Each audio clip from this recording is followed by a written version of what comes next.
नमस्कार। चलिए बात कर लेते हैं। सबसे पहले हम आपकी यहाँ पर 45 वर्षीय व्यक्ति हैं और इनकी हाथ की रेखाओं में बताता हूँ। सबसे पहले मैं इनकी कनिष्ठ अंगुली के बारे में, क्योंकि कनिष्ठ अंगुली जीवन में तय करती है बौद्धिक क्षमता के लिए। यहाँ पर कनिष्ठ अंगुली आपके सूर्य की उंगली के प्रथम पर्व तक नहीं पहुँची, यानी कुल मिलाकर के जीवन के अंतर्गत ऐसा निश्चित ऐसे व्यक्तियों के साथ होगा ही होगा कि उन्हें जीवन में कई उतार चढ़ाव से गुजरना पड़ेगा, यानी गलत डिसीजंस के कारण या व्यवसाय में गलत डिसीजन के कारण या नौकरियों में परिवर्तन के कारण कुछ भी हो, लेकिन आपके जीवन में उतार चढ़ाव का सामना अवश्य आपको करना पड़ेगा। वर्तमान का मानसिक स्तर मजबूत है। ऐसा नहीं है कि किसी तरीके से दिमाग से कोई याददाश्त में कमी है किसी बात की, ऐसा कुछ नहीं है। व्यवहारिक पर्व भी बहुत सुंदर है, व्यवहार भी लोगों से सुंदर प्रकार से करते हैं। और तीसरा पर्व आपका धन का पर्व, उस पर कुछ माइनर रेखा दिखाई देती है, यानी कि धन से संबंधित दिक्कत होगी। आइए बात करता हूँ मैं इसके बाद में आपकी सूर्य की उंगली के बारे में। सूर्य की उंगली नीचे से मोटी हो, परिवार से कुछ ना कुछ व्यक्ति को मिलता है, प्रतिष्ठित परिवार से व्यक्ति होता है। उसके बाद में ये बैलेंस बना करके चलती हुई सूर्य की उंगली पहुंच गई है लगभग बृहस्पति की उंगली के बराबर। ये सबसे खराब चिन्ह होता है कि जब आपकी बृहस्पति की उंगली और सूर्य की उंगली यदि एक समान हो जाए, एक बराबर हो जाए, तो ऐसे व्यक्तियों का जीवन अधिकतर मैंने बहुत कष्टदायी या पीड़ादायी या फिर ऐसा कह सकते हैं एक समान जाता है। यानी जैसे मान लिया दुख में है व्यक्ति तो दुख का समय बहुत लंबा या सुख का समय बहुत लंबा, जब ये दोनों उंगलियां बराबर हो जाएं। यहाँ पर सेकंड पर्वत पर कुछ स्क्रैचेस दिखाई दिए हल्के हल्के, यानी कि व्यवहार के अंदर ऐसा कह सकते हैं कभी कभी उत्तेजना आ जाती है, कभी कभी की झुंझलाहट आ जाती है। यहाँ पर अगर मैं देखता हूँ किसी प्रकार का बदनामी का योग नहीं, किसी प्रकार के सम्मान में कमी का योग यहाँ पर नजर नहीं आ रहा। अब बात करता हूं मैं शनि की उंगली के बारे में। शनि की उंगली, आपकी उंगली यहाँ पर बहुत ही मजबूती के साथ में है। ईश्वर कृपा से यदि मैं देखता हूं तो प्रथम पर्व पर किसी भी रोग के संकेत का यहाँ पर दिखलाई नहीं पड़ते हैं। और यदि मैं सेकंड पर्व पर देखता हूं तो सेकंड पर्व जो, क्योंकि आपके तो सवाल इससे संबंधित है, लेकिन यहाँ सेकंड पर्व पर यदि देखता हूँ तो खड़ी रेखाएं नहीं है। खड़ी रेखाओं का ना होना ये सबसे ज़्यादा खराब चिन्ह होता है। जब आपका सेकंड पर्व को मैं पढ़ता हूं तो उसको कहते हैं व्यवहार के द्वारा कहीं ना कहीं गलती करके धन के आगमन की प्राप्ति तेजी से ना होना। पर्वत पर किसी प्रकार की खड़ी हुई रेखा नहीं है मजबूती से, जैसे नीचे के पर्वों पर खड़ी है, तो वो अपने आप में धन के संग्रह के लिए समस्या बतलाता है। थर्ड पर्व है, यानी कुल मिलाकर परिवार से तो कह सकता हूँ कि सहयोग अवश्य मिलना चाहिए। आइए बात करता हूँ आपकी बृहस्पति की उंगली के बारे में। वर्तमान की स्थिति में अगर बृहस्पति की उंगली को मैं देखता हूं तो उससे मुझे यहाँ ऐसा कहीं भी नहीं लगता कि व्यक्ति का पत्नी के साथ में कोई तलाक हो या पत्नी के साथ में कोई वैचारिक मतभेद हो, अभी यहाँ पर वर्तमान में, क्योंकि इससे पहले कोई घटनाक्रम हुआ उसकी बात अलग है, वर्तमान में ऐसी स्थिति यहाँ कोई नहीं है। अभी यहाँ पर अगर देखता हूँ तो संतान सुख सहयोग की रेखा भी पूरी तरीके से विराजमान है। अब बात करते हैं हम आपके बुध पर्व के बारे में। बुध का पर्व जहां उंगली तय करती है वहां बुध का पर्व अच्छे धन के लिए तय करता है। ये बहुत माइनर चिन्ह, इससे काम नहीं चलने वाला है। ये बुध के पर्वत पर कम से कम 3 से 4 रेखाएं खड़ी हों तो व्यक्ति का चूल्हा सही तरीके से जलता है, व्यक्ति के जीवन का आनंद उसे बिल्कुल मिलता है। लेकिन यहाँ वो रेखाएं दिखाई नहीं पड़ती, दिखाई पड़ती है एक रेखा, यानी ठीक है बस धन आ रहा है, धन की पूर्ति हो रही है, खर्चा हो रहा है, धन जुड़ नहीं पा रहा है, इस तरह की स्थितियां हैं। सूर्य का पर्व यदि मैं देखता हूं तो ये बहुत अच्छा पर्व यहाँ पर दिखाई दिया। ये वो पर्व बना हुआ है आपके हाथ के अंदर कि यदि व्यक्ति अपने जीवन में अगर अपनी आयु के सही पक्ष में, शिक्षा उसकी कुछ भी स्तर की यहाँ कम नजर आती है, लेकिन अगर वो प्रयास कर लेता तो उसे राज्य सरकार से संबंधित कार्यों से लाभ मिल जाता। अगर ऐसा नहीं होता है तो प्राइवेट सेक्टर में भी ठीक ठाक काम कर लेता है। यहाँ पर कुल मिलाकर अग्नि कार्य क्षेत्रों से लाभ के संकेत को बताने वाला ये पर्व अपने आप में ठीक है। चलिए मैं बात करता हूँ इसके बाद में एक अन्य पर्व के बारे में, और वो है आपका शनि का पर्व। शनि का पर्व यदि मैं इसको देखता हूँ तो यहाँ साइड वाइज रेखा जाना अच्छी बात नहीं। इस पर सीधी रेखा कड़ी होकर के मध्य पर्व में पहुँचती है तो अच्छा संकेत मिलते हैं। यहाँ पर ये वो रेखाएं हैं जो आपके जीवन के अंदर कह सकता हूँ अभी सिर्फ मल्टीपल रेखाएं हैं और आपको प्रयास कर रहे हैं, मेहनत कर रहे हैं अपना भाग्य बनाने के लिए। अभी कुल मिलाकर भाग्य को, संघर्ष को दर्शाती हुई ये रेखाएं हैं, लेकिन इनको खराब रेखा नहीं कह सकता। निश्चित रूप से ये आपके जीवन में कभी आपको हाथ नहीं फैलाने देंगी, इतनी तो ये है ही। यहाँ पर बात करता हूँ मैं इसके बाद में आपके पर्व की, और वो पर्व है आपका बृहस्पति का पर्व। बृहस्पति का पर्व, और यहाँ पर ये खड़ी हुई रेखाएं यानी व्यक्ति का स्वयं का मकान, और साथ ही साथ ये इस प्रकार की यहाँ पर जो रेखाएं हैं ये देख रही हैं शनि पर्व की तरफ, यानी कि व्यक्ति का मन वर्तमान में पूजा पद्धति की तरफ कम है और कुल मिलाकर धन की आपूर्ति से संबंधित चिंताओं को ज़्यादा दर्शाता है। अब बात करते हैं इसके बाद में आपकी हृदय रेखा के बारे में। हृदय रेखा, और कुल मिलाकर के यहाँ ये हृदय रेखा हल्की सी बीच में जाकर दीप जैसा नजर आया, और उसके बाद सीधी सीधी शनि पर्व को। मैंने हमेशा कहा जब जब हृदय रेखा जाके शनि पर्व के नीचे खत्म हो जाती है तो व्यक्ति के दिमाग के अंदर कभी कभी तो जीवन भर चिंता ही इस बात की रहती है कि धन की आपूर्ति होगी नहीं होगी, होगी नहीं होगी, यानी धन के प्रति व्यक्ति हमेशा चिंतित रहता है। यहाँ बताने वाली ये रेखाएं इस प्रकार से वर्तमान को बताती है। इसमें एक आपके मैं रेखा को और बोल लेता हूँ यहाँ पर, हालांकि बाद में बोलना था मुझे, लेकिन ये देखिए मंगल पर्व से यहाँ से रेखा निकल करके इस रेखा को थोड़ा सा काट रही है। इसके कई घटनाक्रम होते हैं।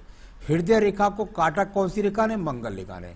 कई बार ऐसा देखने में आता है कि व्यक्ति मेहनत के द्वारा राज्य सरकार की नौकरी को प्राप्त कर जाए।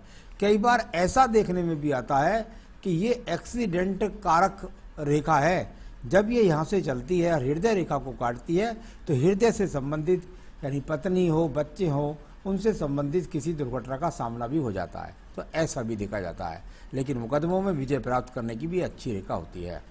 आइए बात करता हूँ मैं निम्न मंगल पर्व के बारे में। निम्न मंगल पर्व यानी कर्म रूपी पर्व के बारे में बात करें। परम रूपी पर्व यहाँ पर ठीक ठाक सा ये रेखा यहाँ पर मंगल पर्व से गई शनि पर्व को, यानी टेक्निकल संबंध कुछ ना कुछ व्यक्ति के हाथ के अंदर हो। कई बार ऐसा भी देखने में आता है, ऐसा व्यक्ति अपने जीवन में सेना से, पुलिस से, मिलिट्री से, टेक्निकल कार्यों के द्वारा भी लाभ की प्राप्ति करता है, क्योंकि मंगल से शनि रेखा का अच्छा संबंध यहाँ पर बना हुआ है। तो ये अपने आप में जो रेखाएं निकल रही हैं ये कर्म रूपी रेखाएं अच्छी मजबूती के साथ हैं। व्यक्ति मेहनती है, कर्म करने में विश्वास रखता है और मंगल कार्य उसके पास ज़्यादा होंगे, मेहनत से संबंधित कार्य उसके पास ज़्यादा होंगे भी। अब बात करता हूँ मैं इसके बाद आपकी बुद्धि रेखा के बारे में। बुद्धि रेखा में दो जगह जाकर शुरू में यव पढ़े, यव के चिन्ह दिखाई दिए हल्के हल्के से। यव के चिन्ह ये अच्छे नहीं होते हैं, यानी आपके जीवन में संघर्ष को दर्शाते हैं। और फिर यहाँ से जाकर ये रेखा इस प्रकार से हुई और यहाँ पर पहुँच गई मंगल ही पर्व को। बुद्धि रेखा ने देखा मंगल पर्व को, यानी यहाँ पर हर बार एक बात तो जरूर नजर आ रही है कि व्यक्ति यदि व्यवसाय करेगा तो व्यवसाय से उसको ज़्यादा लाभ नहीं होगा। कुल मिलाकर को उसको जीवन में नौकरी से ही ज़्यादा लाभ मिलेगा। यहाँ ये बुद्धि रेखा थोड़ी लहरदार है, बस ये है कि मन के अंदर कुछ ना कुछ बेचैनी चलती रहती है, स्थिर नहीं कर पाते अपने आप को। अब बात करते हैं इसके बाद में हम यहाँ पर आपके द्वितीय मंगल पर्व की। वो रेखा मैंने आपको बताई, लेकिन झगड़े झंझट मुकदमों की कोई भी स्थिति यहाँ पर द्वितीय मंगल पर्वत पर नहीं है, तो कोई मुकदमों की स्थिति नहीं है। चंद्र पर्वत को देखिए, डिप्रेशंस, मानसिक चिंताओं के लिए या अवसाद की स्थिति के लिए जाना जाता है। यहाँ पर अवसाद जैसे कोई भी चिन्ह नहीं है, किसी भी प्रकार से डिप्रेशन के रोग का सामना नहीं करेंगे। कुछ रेखाएं चल रही हैं, थोड़ी सी जाकर के बुद्धि रेखा तक भी एक रेखा जा रही है, यानी कि कह सकता हूँ कि बस मन के अंदर बहुत कुछ चलायमान चल रहा है, कैसे तरक्की करूँ। कभी कभी उसके कारण अति क्रोध भी आ जाता है। अब बात करते हैं यहाँ पर आपकी रेखाओं के बारे में, और वो रेखा है आपकी भाग्य रेखा। यदि मैं भाग्य रेखा को देखता हूँ तो ये यहाँ एक अपने आप से स्व अर्जित रेखा चली, यानी स्व अर्जित रेखा यानी खुद से मेहनत करके व्यक्ति ने अपने जीवन को चलाया। हमारे शास्त्र के अंदर एक बात बहुत अजीब है, वो ये है कि जब कभी कई बार मैंने देखा है कि यहाँ आपकी आयु रेखा से रेखा निकली और आप स्व अर्जित यहाँ तक चल रहे हैं, कितनी बार देखने आता है कि व्यक्ति अपने जीवन का बहुत बड़ा समय अपने परिवार के लिए दे जाता है, यानी अपने लिए तो वो सोचता भी नहीं है, परिवार के लिए ज़्यादा सोचता हुआ चला रह जाता है। तो ये इस प्रकार से वहाँ ऊपर वाली जो रेखा निकल रही है, इसका आपके जीवन में जब आप मुझसे पूछ रहे हैं, लगभग ऐसा समझिए इससे करीब 40 वर्ष के आसपास वो रेखा है। और उस वर्ष के बाद आपने स्वतंत्र रूप से अपने जीवन का निर्णय लेकर के आप आगे बढ़े होंगे। उसके बाद भी एक बड़ा परिवर्तन दिखाई पड़ता है। यहाँ पर वो दिखाई देता है कि भाई लगभग दूसरी भाग्य रेखा का संबंध हल्के रूप से यहाँ पर बना, यानी ये भागदौड़ यहाँ से यहाँ तक तो है ही नहीं, यहाँ से लेकर यहाँ तक भागदौड़ करते रहे लेकिन प्राप्त कुछ भी नहीं हुआ। उसके बाद 35वें वर्ष से आप चले और 35वें वर्ष से दूसरी भाग्य रेखा का उदय आपके जीवन में लगभग जाकर 40 वर्ष के बाद, 38 से 40वें वर्ष के बाद यहाँ से उदय हुआ। यानी इतना तो बीच में अस्त था और इसके बाद यहाँ से उदय हुआ है, यहाँ अस्त था और यहाँ से, यानी ये लगभग 38-40 के बाद अस्त। और ये जो एक रेखा इधर काट रही है, ये प्योर एक्स नहीं बना है, ये प्योर एक्स बन जाता है तो व्यक्ति के मन की पवित्रता को दर्शाता है। एक राहु रेखा ने और का करके यहाँ पर काट दिया। यानी कुल मिलाकर के ये वो समय है जिस समय आप उससे वीडियो अपनी बनवा रहे हैं, तो यहाँ पर आपके जीवन में कुछ ना कुछ घटनाक्रम पिछले 43-44वें वर्ष में फिर हुआ, जिसके कारण आप अधिक कर्जे का सामना कर बैठे। तो ऐसा हो सकता है कि 42 से 43वें वर्ष में भी हुआ होगा। तो इससे पहले बड़ा घटनाक्रम दिखाई देता है और वर्तमान में आगे को रेखा आपकी भाग्य रेखा चलती जाती है। तो चलिए अब मैं बताऊंगा आपको उसके बाद आपके शुक्र पर्व के बारे में। शुक्र पर्व संसाधनों का पर्व होता है और संसाधनों का पर्व यदि देखता हूँ तो बहुत ज़्यादा मार्वल्स यानी चटकदार रेखाओं के साथ पीड़ित है, यानी व्यक्ति संघर्ष कर रहा है संसाधनों के लिए, ऐसा यहाँ से दिखलाई पड़ता है। अब बात करते हैं इसके बाद में हम आपकी आयु रेखा के बारे में। आयु रेखा और बहुत ही शानदार तरीके से चलती है, इसमें किसी प्रकार के कोई रोग की स्थिति नहीं और अंत में जाकर दो मुखी हो जाती है।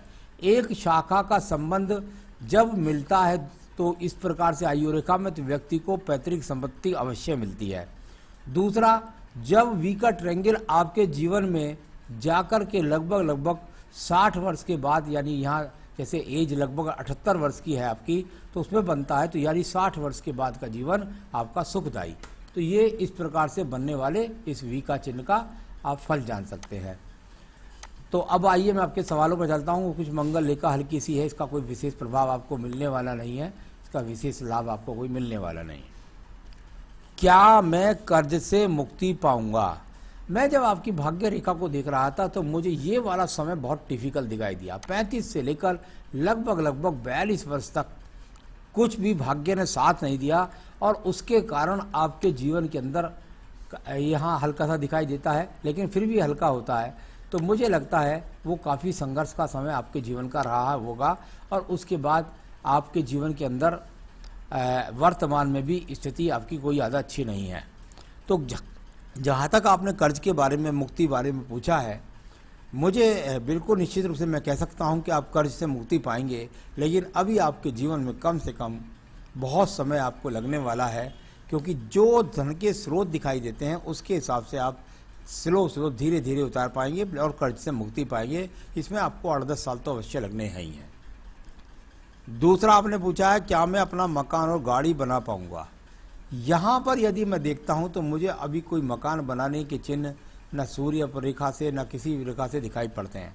मैं नहीं समझता कि आने वाले 5 साल में, आप उससे बाद के नहीं कहता, लेकिन आने वाले 5 साल में अभी आप कोई मकान गाड़ी नहीं बना पाएंगे। क्या मैं अपने पिता की संपत्ति हिस्सा मिलेगा? ये पक्का मिलेगा आपको, पक्का निश्चित रूप से अपने पिता की संपत्ति में आपको हिस्सा मिलेगा। क्या मुझे मोक्ष की प्राप्ति हो पाएगी? मोक्ष प्राप्ति के लिए बृहस्पति के पर्व पर बहुत अच्छी रेखाएं होनी चाहिए। आपके तो यहाँ पर केतु पर्वत पर एक्स का चिन्ह है, तो कुल मिलाकर मोक्ष प्राप्ति की तो बात के लिए जो चिन्ह होते हैं वो यहाँ पर अभी भी कहीं भी नहीं है। और मैं तो सबसे बड़ा मोक्ष प्राप्त उसे ही मानता हूँ व्यक्ति को जो अपने बच्चों की जिम्मेदारी बिना पत्नी के कर ले, तो वो सबसे बड़ा मोक्ष होता है। तो यहाँ अपनी जिम्मेदारियों को से पीछा छुटाने वाला कुल मिलाकर मोक्ष की प्राप्ति करता नहीं है। तो अपनी जिम्मेदारी को निभाइए और मोक्ष प्राप्ति के अभी मैं कह सकता हूँ कि चिन्ह यहाँ पर नहीं है, अभी नहीं है, तो ऐसा नहीं है कि कभी नहीं होंगे। आपने कहा क्या मेरी बेटी जीवन में कुछ बन पाएगी? देखिए उसके लिए तो आपको उसकी date of birth, time, place मुझे भेजना पड़ेगा। उसकी जन्मपत्री से मैं बता सकता हूँ ये जीवन में कुछ बन पाएंगी कि नहीं बन जाएगी। यहाँ तो सिर्फ इतना बता सकता हूँ कि हाँ, संतान का सुख सहयोग आपके पास है। आपने कहा क्या मेरी दूसरी शादी हो पाएगी? देखिए विवाह के लिए हमारे पास कुछ रेखाएं होती हैं जिनका प्रथम विवाह लेट होगा, देरी से होगा, कैसा होगा। लेकिन एक बात मैंने अवश्य देखी है, जब जब बृहस्पति आपका ठीक है, आपका भी ठीक है, शुक्र भी इतना ज़्यादा आपका खराब नहीं है, तो यहाँ पर इस तरह की रेखा कोई दर्शित नहीं होती कि आपका वर्तमान में विवाह होगा। तो कुल मिलाकर के आपके जीवन के अंतर्गत आपको विवाह का कोई भी कैसे ही प्रस्ताव सेकंड का वैसा मिले तो आप कर सकते हैं। तो लेकिन यहाँ उस प्रकार से कोई रेखा दिखलाई नहीं पड़ती कि जिसके कारण मैं कह सकूं कि आपका विवाह कब होगा। तो आपको विवाह हो सकता है क्योंकि बृहस्पति शुक्र है यहाँ पर इस रेखा के कारण आपके जीवन में आपको कर्ज का सामना करना पड़ा। तो ये वो रेखा थी और किस किस समय पर हुआ होगा ये सब मैंने आपको बताया। अब मैं आपको जरूर कहूँगा कि आपका विवाह भी हो जाए और साथ ही साथ आपकी जो कर्ज की स्थिति है उससे भी आप मुक्ति पा सकें। इसके लिए मैं कहूँगा आप रोजाना 5 माला ओम ब्रह्म बृहस्पति नमः, ओम ब्रह्म बृहस्पति नमः की इसकी मंत्र की 5 माला का जाप करें। रोजाना आपको दारिद्र्य दहन स्रोत, दारिद्र्य दहन स्रोत, इसका लिंक मैं भी दे दूंगा आपको, उसका आप रोजाना 5 माला का जाप निश्चय रूप से किया करें। जहाँ तक रतन की सवाल है तो मैं कह सकता हूँ पुखराज आपने पहन रखा है यदि तो बहुत अच्छा है, पुखराज आपको पहनना चाहिए इस उंगली में। तो बस इतना करिए, आपके जीवन की बहुत सारी दिक्कतें आपको की समाप्ति आपको हो जाएगी। नमस्कार।